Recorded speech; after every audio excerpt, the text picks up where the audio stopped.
Que tal, saúdos? Moi boa noite, benvidos a Vía V, martes 24 de setembro. Don Ramón Villares, moi boa noite. Hola, boas noites. Presidente do Consello da Cultura Galega, que estes días, o vindeiro venres, celebra o acto de celebración do 30 aniversario. 3 de novembro do ano 1983. Imos botar a vista atrás, un piso da Plaza de Vigo, en Compostela, que facía as funcións de sede da Consellería de Educación, alrededor dunha camiña, Ramón Piñeiro, Constantino García, Xesús Alonso Montero e Sixto Seco. Que facían estes 4 homes? Pois supoño que pensando o futuro do Consello. Xa houbera antes unha reunión constitutiva xustamente en Raxoi, no andar inferior ao onde está agora o Consello da Cultura. Bueno, estes son os nosos devanceiros. Algúns deles, bueno, todos eles mortos, me parece. Sí. Por tanto... No, Alonso Montero. Bueno, Alonso Montero, pero sí. 3 dos 4 mortos. Por tanto, merece todo o meu respeto e toda a miña consideración. Tamén o vivo, pero desde logo os mortos. Bueno, pois este era o xérmolo dese Consello da Cultura Galega, que neste ano chega o seu 30 aniversario. Imos facer un pouco de historia a través deste vídeo. Naceu cunha gran encomenda por diante, a defensa da cultura galega desfeita tras 40 anos de ditadura, pero as súas orixes non puideron ser máis humildes. Nun pequeno e frío local da compostelana Praza de Vigo, alí un reducido grupo de intelectuais deronlle o visto e prace a primeira executiva do Consello da Cultura Galega, unha institución prometida no Estatuto de Autonomía e que, ao igual co Parlamento, debía gozar de autonomía e vida propia. Foi un 3 de novembro do ano 83. A súa fronte, 4 dos galeguistas vivos máis destacados naquel entón: Xesús Alonso Montero, Constantino García, Sixto Seco e, por riba de todos, Ramón Piñeiro, o seu primeiro presidente e máximo defensor de separar o galeguismo da súa compoñente política. O Consello da Cultura botou a andar con ciclos e programas destinados a recuperar o labor de autores clave como a Rosalía e tamén do noso patrimonio histórico, natural e antropolóxico. Todo entraba dentro do termo cultura e aí naceron tamén as primeiras disensións. O Consello competía con outras 3 institucións creadas para a defensa do idioma: a Real Academia, o Instituto da Lingua Galega e o Centro de Estudos Ramón Piñeiro. O novo organismo tiña que buscar o seu sitio. Para moitos, este pasaba por converterse nunha conciencia crítica do país, un látego contra o pasado, postura que defendía, por exemplo, un dos seus fundadores, agora presidente da Real Academia Galega, Alonso Montero. Chegou a tachar o Consello de apéndice da Xunta. A esta tese sumáronse máis intelectuais que querían unha institución máis concienciada e menos difusa. Outros optaron por seguir o camiño marcado, o de ser un organismo estatutario centrado na difusión e promoción. 30 anos máis tarde, as cousas non mudaron tanto. Aínda que a súa sede non ten nada que ver coa dos anos 80, agora ten vistas ao Obradoiro e ocupa estancias no Pazo de Raxoi. As diferenzas en canto ás súas funcións seguen instaladas no mundo da cultura. Problemas de duplicidades con outros entes e tamén de intrusismo. O seu actual presidente, o historiador e catedrático Ramón Villares, chegou a sonar como un dos candidatos a substituir a Méndez Ferrín na Real Academia. 3 décadas despois, o máis importante que a súa razón de ser, a protección da nosa cultura, segue tan vixente como antes. Señor Villares, nesta época na que todo se mide baixo un prisma económico, para que vale o Consello da Cultura Galega? Pois xa se dice no propio vídeo, vale para contribuir a pensar, preservar os valores culturais do povo galego e tamén para poñelos en valor, darlles unha proxección cara a fora, mesmo cara a fora de Galicia. Creo que a cultura é un valor moitas veces intangible, que non ten ponderación económica, pero que é esencial para a nosa propia constitución como comunidade de Galicia ou de outros lugares do mundo, e ademais que dá un perfil de, digamos, de identidade que favorece moita da nosa presencia dos galegos aquí e fora de Galicia. E nese sentido, creo que os galegos somos unha comunidade que tivemos, creo que un gran éxito na forxa dunha propia identidade cultural, non? Ser galego, reconocerse como galego e ser alcumado desde fora incluso como galego, que a veces é considerado como un estereotipo, un cliché. Despois falaremos un pouco deso, porque pois creo que tamén ten a súa parte positiva, porque iso, o importante no mundo global é que te coñezan, e que saiban de onde eres, que eres, a veces que teñan desconfianza respecto de como podes responder, pero, en fin, ese é outro. E cales serían os sinais de identidade da cultura galega, por oposición, por exemplo, á cultura española? En que distinta a cultura galega da cultura española? Bueno, unha lingua, é unha lingua que é distinta, eso creo que é unha distinción importante, ten unha historia distinta, creo que unha forma de percibir o territorio e sentarse sobre el que globalmente é distinta. Non quero dicir que sexa contraposta, pero que é globalmente distinta. Galicia ten moitas similitudes con algunhas outras partes da Coroa de Castela, por exemplo, de León ou de Asturias, tamén co Reino de Portugal, pero ten moitas máis de semellanzas, por exemplo, que con Andalucía ou con Cataluña. Creo que, ademais, a cultura é un modo de entender e de ver o mundo, nunha cosmovisión. En ese sentido, creo que non hai dúda que o galego ten moitas... O galego como comunidade política, como comunidade cultural, ten bastantes perfiles específicos, pero no mundo de hoxe, incluso xenéticamente, o 90 e tantos % nós somos iguais en todo, hasta co reino animal. Sí, efectivamente. Por tanto, as nosas diferencias son pequenas, e non se pode facer das diferencias un mundo. Pero esas diferencias tamén son o que nos permite designarnos, vernos, pensarnos distintos. Identificarnos. Identificarnos, isto creo que é un valor que non está reñido nin coa globalización, nin con estar no mundo, nin todas esas cousas. Bueno, falábamos de esa Constitución hai de 30 anos, esa pretensión de promocionar e defender os valores culturais galegos.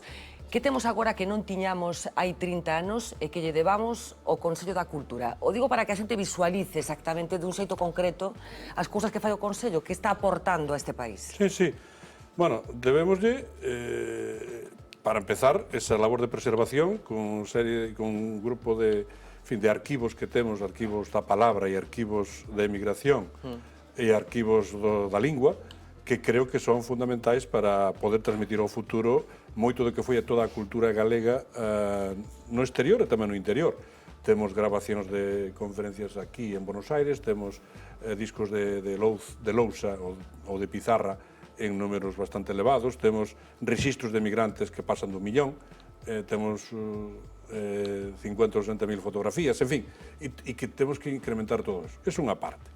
Logo, creo que o Consello fixe unha aposta esencial por incorporar esas novas tecnoloxías. Temos un portal como o portal culturagalega.org que produce centos de noticias cada ano, por non decir miles, que ten moitos visitantes e que creo que é un escaparate extraordinario para o que é a cultura galega no mundo. Temos un observatorio da cultura para facer informes, análisis, etc. Creo que, ademais, aparte de todo eso, temos digamos que un perfil de institución, digamos, con certa, non sei se debo dicir eu, pero con certo savoir-faire ou elegancia de punto de encontro. Creo que se dicía no vídeo que naceu para competir, non é verdade.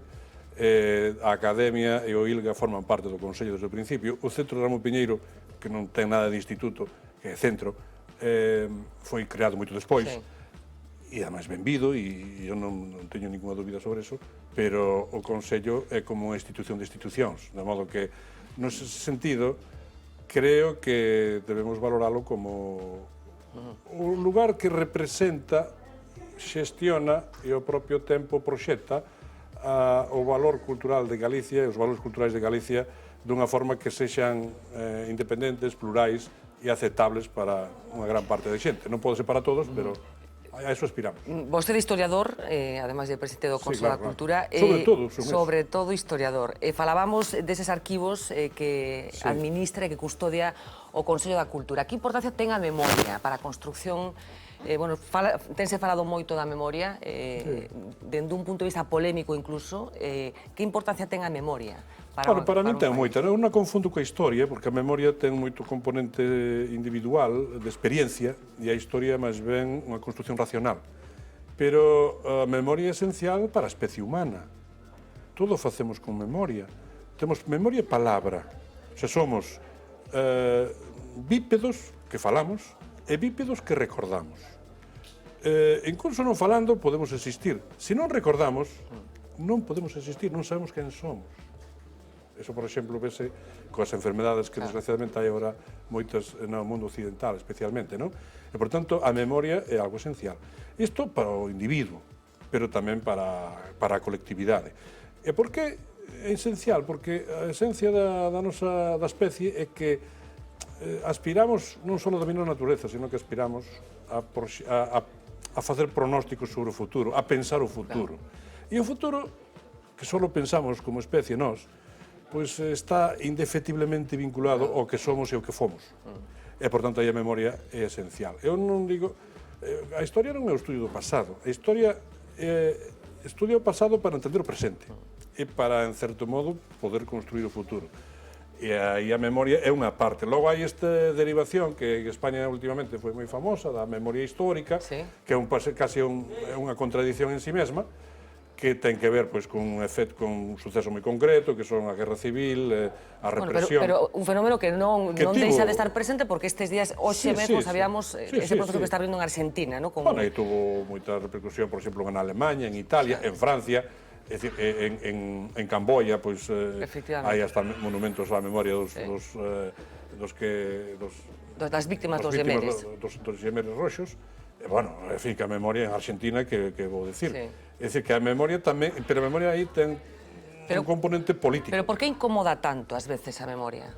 O digo porque falábamos da época do franquismo, da Guerra Civil, e precisamente hoxe estes días sabíamos que están abríndose as embaixadas de Argentina por todo o mundo para que os españois que o consideren poidan personarse nesa causa que parece que se vai abrir en Argentina. Por que incomoda tanto, a veces, fozar no pasado? Sí, porque temos unha certa resistencia a facer axustes con ese pasado. Eu creo que aquí non fixemos unha especie de comisión da verdade. Non é que exista a verdade, pero o que se fixo, por exemplo, en Sudáfrica, de decirse directamente eu fixen isto e eu entendo que o fixeras, pero creo que non está ben feito. Isto aquí, pasaron 40 anos de franquismo e non se fixo. Pero isto é un asunto que é bastante frecuente en todos os países. De feito, un dos textos máis clásicos que se cita sobre o nacionalismo, sobre que é o de Ernest Renan, sobre que é unha nación, precisamente chama a atención sobre eso, que unha nación básase non só no que recorda, sino no que esquece. Entonces temos que convir de algún modo en que cousas queremos esquecer. Pero iso ten que ser unha convención, non pode ser unha imposición, non pode ser que tú tens que esquecer eso, non. Temos que colectivamente aceptar eso. Pero aquí esquecemos as cousas axeitadas ou hai cousas que o mellor non teníamos que ter esquecido? Bueno, aquí hai unha revisión da Guerra Civil e do franquismo que en parte se quere trasladar a unha certa sospeita sobre a democracia actual que deriva dunha guerra civil, non?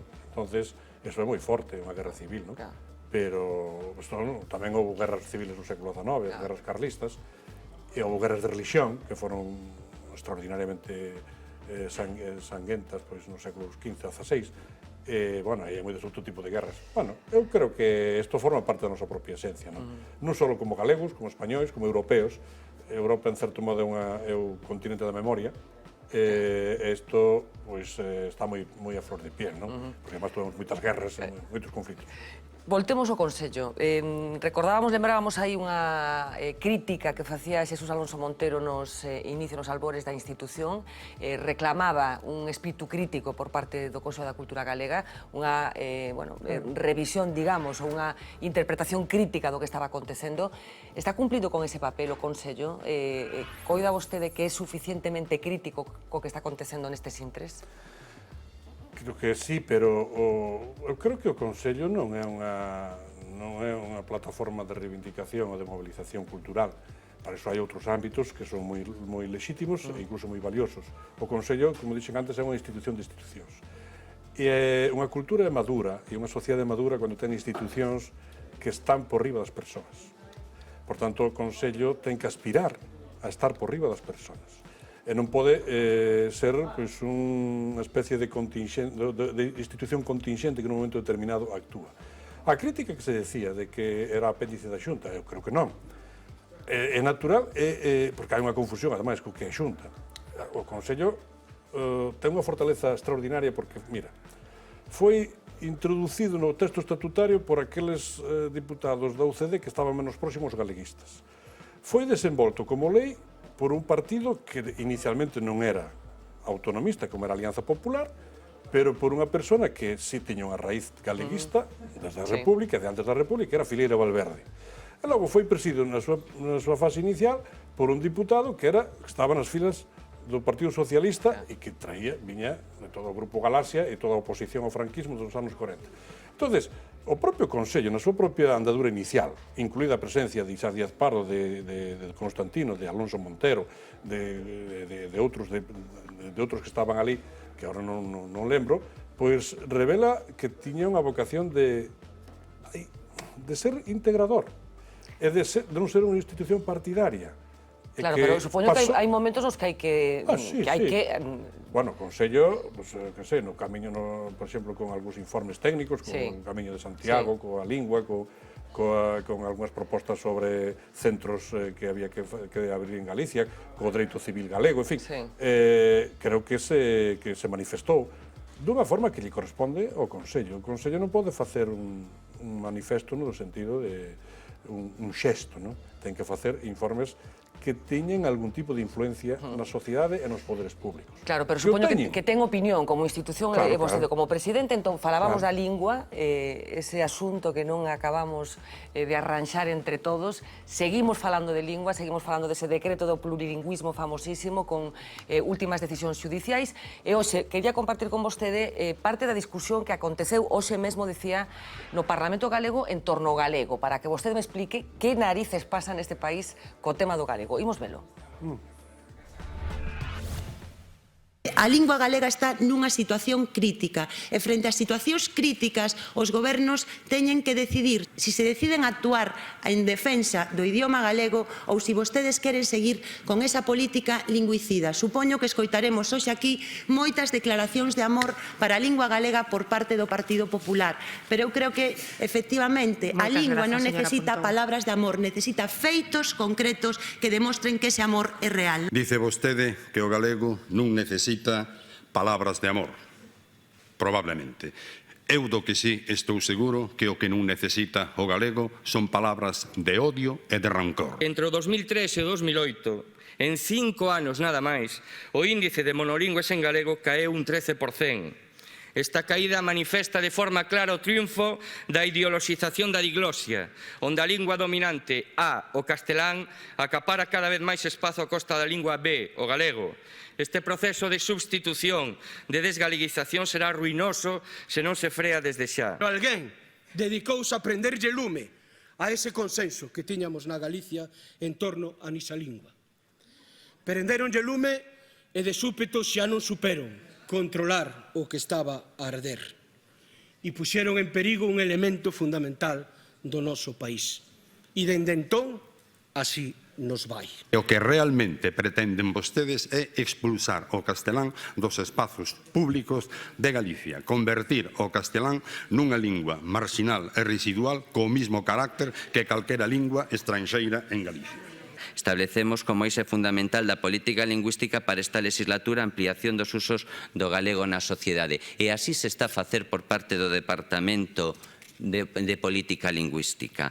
Nos non prohibimos a ninguén que en ningunha área utilice o galego. O galego é útil en calqueira área. Ramón Villares, que pasa co galego en Galicia? Pasan varias cousas. Pasa, por unha parte, que o galego está perdendo pé na sociedade galega, non? Sobre todo entre a mocidade. É dicir, aí un diputado decía que entre 2003 e 2008 houbera un baixón significativo. Bueno, eses baixóns son independentes hasta dos gobernos, non? Así que isto é un fenómeno que é un pouco máis complexo. Pasa que eu creo que as élites políticas, especialmente as parlamentarias,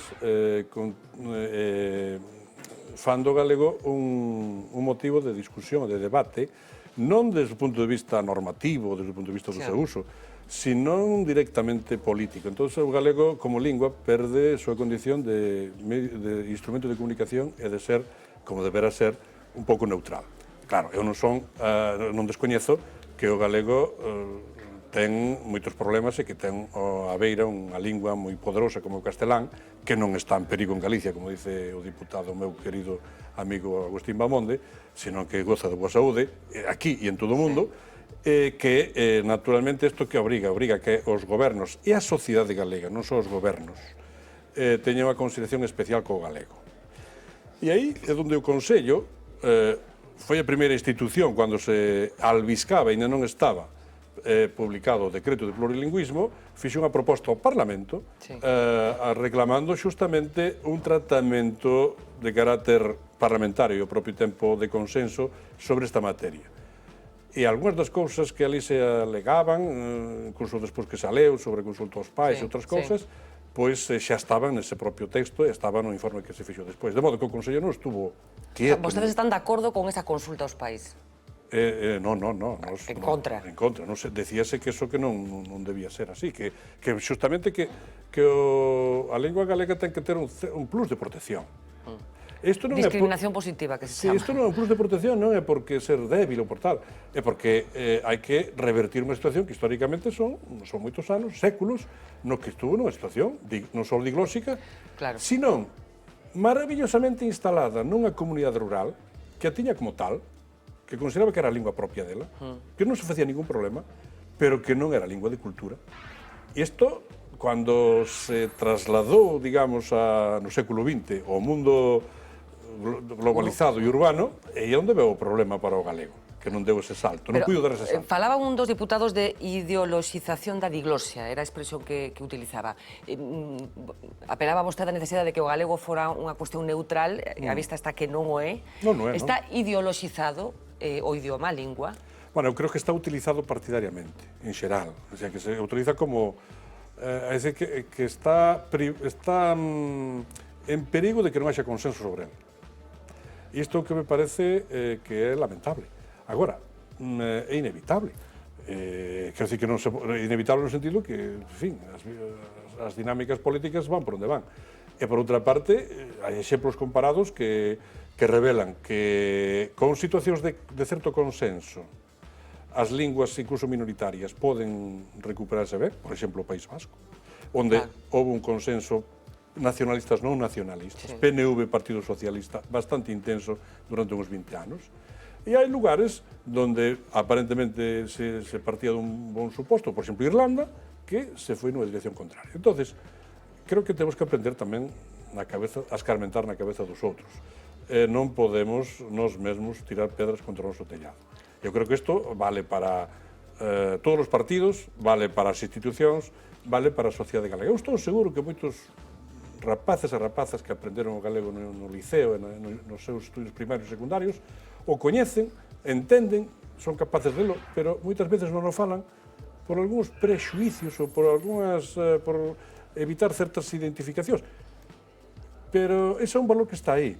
Só hai que tocar unha tecla e facelo positivo que é de momento negativo. Claro, pero onde está esa tecla? Porque supoño que esa é a cuestión. No consenso dos partidos. No consenso. No consenso dos partidos. Non é por ser buenista, porque creo que o galego é de todos, foi creación colectiva.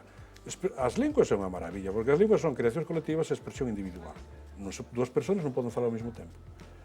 Coa mesma cousa. Cada un expresa a individualidade de cada un, pero ao propio tempo é unha creación colectiva. Isto é o que temos que valorar como un dos grandes aportes nosos á cultura universal.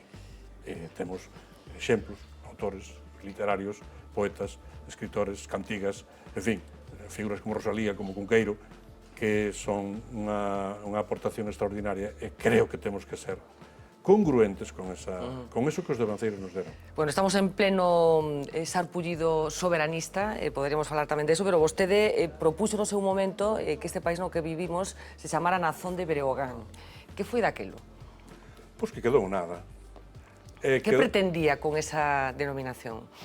Bueno, era unha proposta que eu fixe nunha intervención parlamentaria porque me pediron, pero non se refería solo a eso, pero que quería resolver un pouco a cuadratura do círculo. É dicir, recoñecer que é unha nación e ao propio tempo recoñecer que é algo que está así porque o crearon os nosos devanceiros, porque está no himno, ten un componente mítico, Breogán, a fin de contas, é un componente mítico e simbólico, e, por tanto, que eso podía resolver o problema que naquele momento se planteaba, que era o problema do preámbulo. E, ao final, fose por eso por outras razóns, o feito é que non temos estatuto novo, temos un estatuto vello. E eu creo que incluso todas as voces, e moitas saídas de ámbitos incluso próximos ao moi nacionalistas ou próximos a unha cultura nacional, pois foron, eu creo que, bastante lixeiras nese punto. Eu creo que había que ser un pouco máis sólido na argumentación. De feito, o partido que se opuxo, que foi o Partido Popular, foi beneficiado, remunerado, porque ganou as eleccións despois, non só por eso. Pero quero dicir que hai ocasións en que hai que actuar con un pouquiño máis de perspectiva de visibilidade histórica. Eu non defendo que se chame Nación de Breogán, pero o que é evidente é que en Galicia hai unha minoría que cree que é unha nación e hai unha maioría que cree que non. Entonces, e vostede que cree? Eu creo que é unha nación cultura. Vostede di que este é un país con forte identidade, pero baixa conciencia nacional, creo que son palabras súas. Como se explica isto?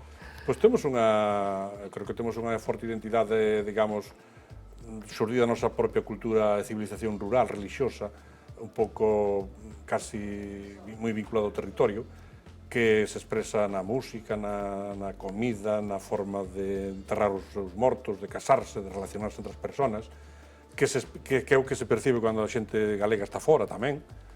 E, en cambio, eso non se traduceu en conciencia política. Quizá por falta de polis, quizá por déficit de cultura urbana, quizá porque as élites non conectaron debidamente, non fixeron unha movilización, sobre todo, co mundo rural. Esa ausencia de burguesía, que, por exemplo, noutros territorios... Sí, burguesía, sí. E todo eso, sumado, pois dá unha baixa conciencia política. Pero nós temos, como galegos, temos unha identidade, eu creo que máis forte que en Cataluña, por exemplo, que temos menos conciencia política.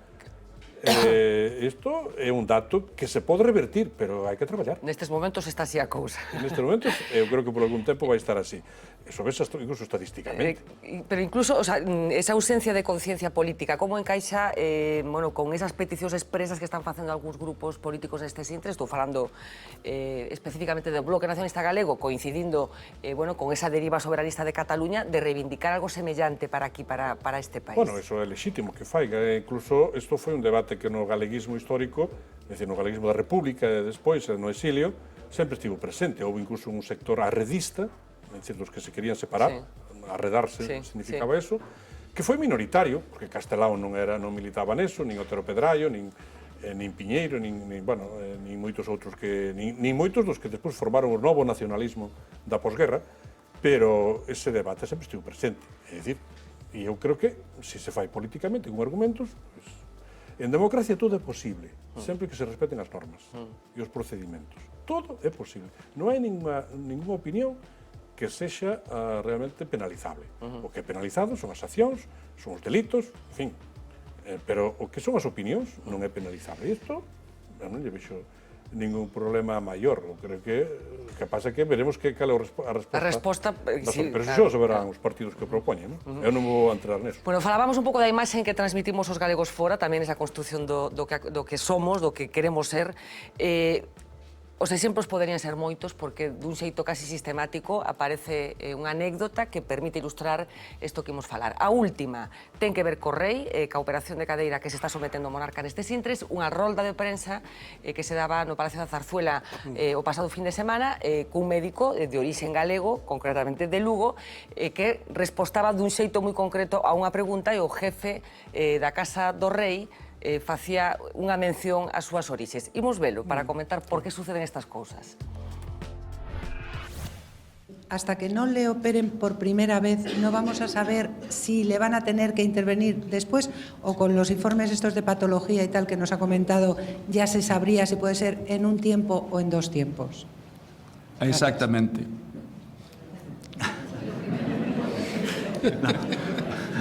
No. Eso se decide en el momento de la cirugía. El doctor es de Lugo. Ahora ya... Que quere decir espotorno? Doctore de Lugo para... Quere decir que ele é de orixe italiana, e que non entende ben eso. Espotorno, ainda que dunha familia xa longamente asentada en España, con unha presencia, algún emparentamento con Ortega y Munilla, etc. E Ortega y Gasset. Logo, Cabanela realmente é unha maravilla, porque é unha persona que desde os anos 60 está en Estados Unidos e non se americanizou no seu sotaque, senón que mantén perfectamente un acento galego, cual quere decir que é consciente do que fai. Logo, esta visión, que non é, creo que non é despectiva, eu creo que aí moitas das ideas que a veces temos de que, bueno, que gallego eres, pero que resposta a la gallega e todo eso, en parte é a perplexidade dos que nos miran, non? E esa perplexidade a veces pode ser positiva, porque non se ten para pensar, a argumentar, a facer outra cousa. Non vexo que Pero sempre... somos tan así realmente? Sí, en xeral, sí. Sí? Quizá porque, por tradición, primeiro, un pouco descreídos, porque Deus é bon e o demo non é malo. Eso vese hasta na historia da religión, das prácticas religiosas en Galicia. Segundo, por ser un pobo con un certo grado de marxinación e de opresión, pero non miserable. Non miserable. Somos pobres, pero non miserables. Ou fomos pobres, pero non miserables. Que isto é unha idea que hai que combatir.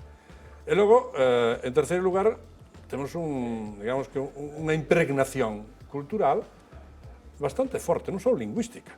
Isto que nos permite que en América todos os españoles sexan considerados galegos. Claro, algúns veces galegos son gallegos de mierda, como se dice en Argentina, ¿no? O gallego como tú, ou cosas así, ¿no? Pero... O gallego en el peor sentido de la palabra, como dijo Rosa Díez. Exactamente. Pero creo que estos son, claro, son excesos desa imaxe, pero hai outras partes que eu creo que son positivas. En todo caso, eso é unha das contribucións, eu creo que a pura multiculturalismo que deu Galicia. Bueno, o tópico do que somos os galegos ou do que os demais pensan que somos os galegos, vostede en algunha ocasión ten falado tamén dos tópicos, apostou por la necesidade de revisar algúns dos tópicos nos que vostede creía, falaba do diferencialismo e de que este era un país, ou fora un país de frades e de labregos. Hai que desterrar algúns tópicos con respecto a este país? Sí, bueno, hai que desterrar, eu creo que hai algúns tópicos que sí que están necesitados de desterrar. Hai un tópico que creo que é bastante insistente e que non é especialmente galego, que é o tópico do caciquismo. É verdade que hai clientelismo, houve clientelismo político, pero houve en toda Europa, en todos os sistemas políticos representativos. Creo que aquí hai como unha especie de autoflagelación con isto do clientelismo político que revela un pouco a incapacidade das élites para poder participar no propio, digamos, na propia competición no mercado da política. Hai outro tópico que creo que é moi grave, ou que é máis grave, que é a concepción bastante negativa que se ten das persoas que saen de Galicia. Dos que saen nos sentidos que miran, como considerando como unha traxedia, como unha maldición, como algo perverso. Eso está, desde o século XIX, bastante impregnado no sentir galego. E eu creo que isto é injusto. Creo que moitos galegos triunfaron fora porque aquí non podían triunfar ou devolveron a Galicia moito do que lograron fora. E que Galicia é a suma dos que quedaron e dos que foron. E aí é preciso ser moito máis matizado, moito máis cuidado, porque é bastante popular. Incluso ahora se fala de emigración, de xóvenes, de cerebros, etc. Bueno, é lamentable, pero tamén hai que ver que teñen traballo en outros lugares. Se un enxeñeiro non ten aquí traballo, ten en Alemanha ou Inglaterra, pois creo que non é para decir que desastre, é para decir, bueno, que oportunidade fallida, pero que ao propio tempo, que ocasión. Que pode volver, e que probablemente volva. Porque hai moitos dos que están en Dubai, en Berlín ou en Londres que siguen sentindo Galicia e que siguen necesitando estar nunha rede que se identifique como galega. E fan en Bruselas, en moitos lugares, e fan expresión e confesión de que son galegos. De galeguidade. É extraordinario. Bueno, estamos rematando xa, pero ainda teño algunha pregunta máis. Non quero deixar de pasar a ocasión de lembrar o balbordo que se montou hai non tanto tempo en torno a unha institución que tamén representa a cultura galega como a Real Academia Galega. Algúns pensaban que no mundo da cultura os que están neste mundo, bueno, pois eran señores moi ben avenidos que non tiñan grandes problemas e parece que eses problemas que aconteceron na Real Academia Galega puxeron de manifesto que sí, que hai puntos de vista distintos. Que aconteceu? Que pasou? Que pasou na Real Academia? Foi positivo ou foi negativo a saída de Méndez Ferrín? E a forma de sair Méndez Ferrín? O balbordo pode que sexa negativo, na medida en que algunhas das intervencións, manifestacións, foron, creo que, desatinadas ou fora de lugar. Que haxa diferencias, que haxa posturas distintas sobre como entender a cultura, que haxa como especie un reconocemento das discrepancias, creo que é positivo. E creo que isto non o pode negar ninguén. Agora, porque neste caso que me preguntas Ferrín que saleu da academia, pois eso, el foi, nadie lle pideu expresamente, nin expresamente, nin tácitamente, penso eu, nadie lle pideu que o fixese, de modo que non son o que eu teño que explicar. Pensou en algunha ocasión, porque falouse de vostede como sucesor de Ferrín, aspirou vostede en algún momento a presidir a Real Academia? Nin daquela, nin agora, nin despois. Diría Castelao, tú con quen estás?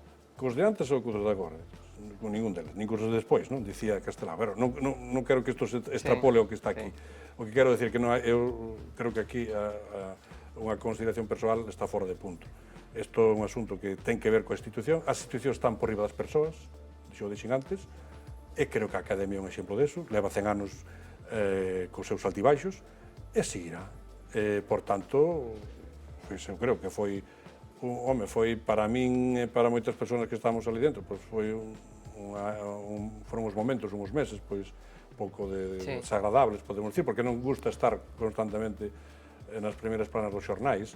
Bueno, pero un síntoma de vitalidade, o mellor tamén, non? Sí, eu creo que eu procurei manter unha posición discreta e de non intervir neste punto, porque tampouco me iba ni me viña.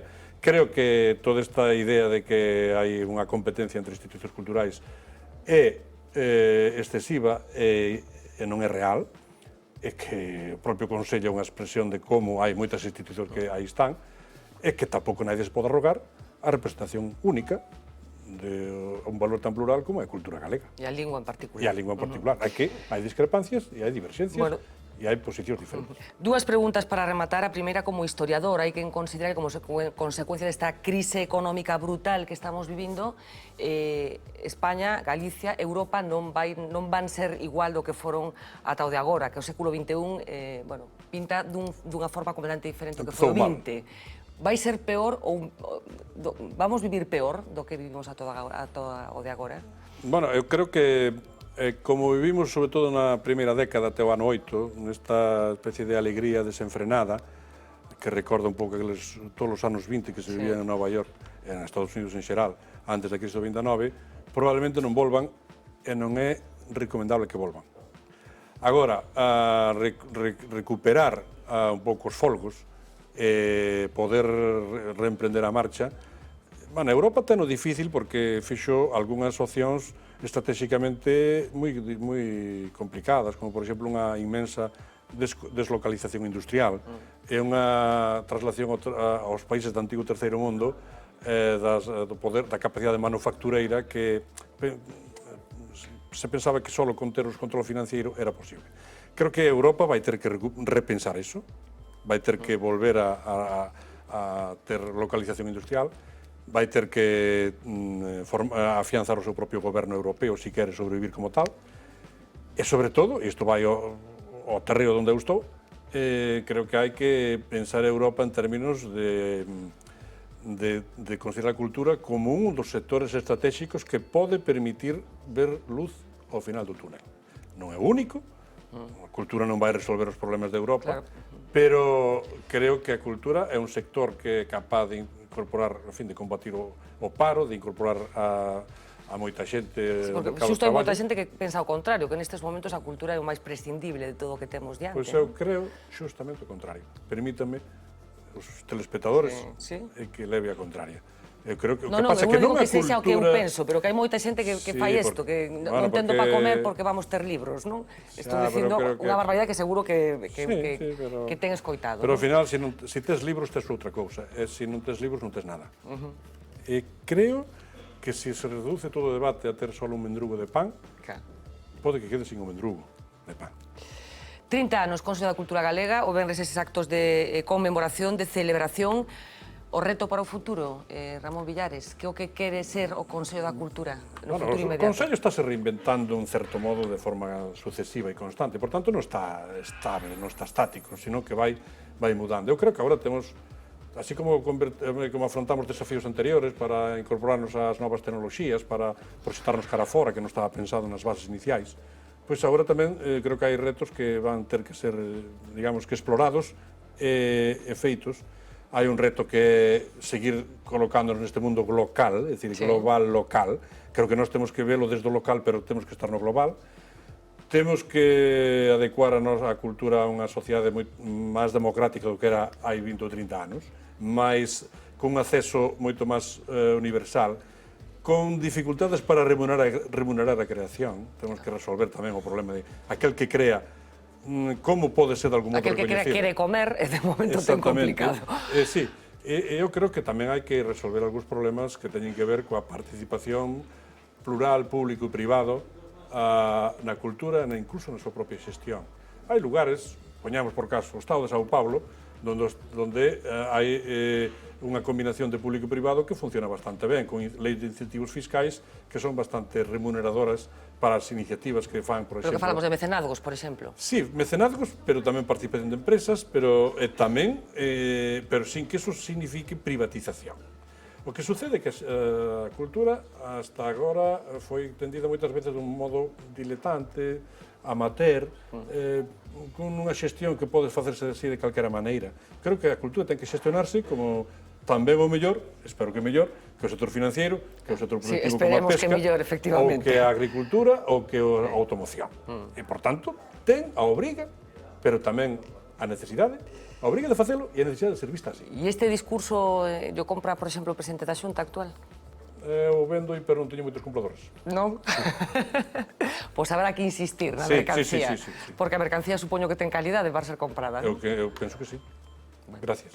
Pois a ver se hai sorte. Graciñas, felicidades por esos 30 anos e estaremos pendentes desas celebracións do vindeiro venres. Moi boa noite. Imos facer unha pequeniña pausa de publicidade, a volta falaremos de cousas, por exemplo, das cousas que están pasando, que pasaron hoxe no Parlamento Galego, aínda que máis cousas, por exemplo, a saúde do rei. A volta de publicidade. Hoy Pilar Rojo se ha ganado un título. Exiximos o amparo. Sí, señor, pois para que quere a palabra? O grupo tamén lle pide amparo. Sí, está o señor Losada, porque pediu a palabra a señora Díaz e ao señor Losada. Pídolle o amparo de esta Cámara. De presidenta de los desamparados.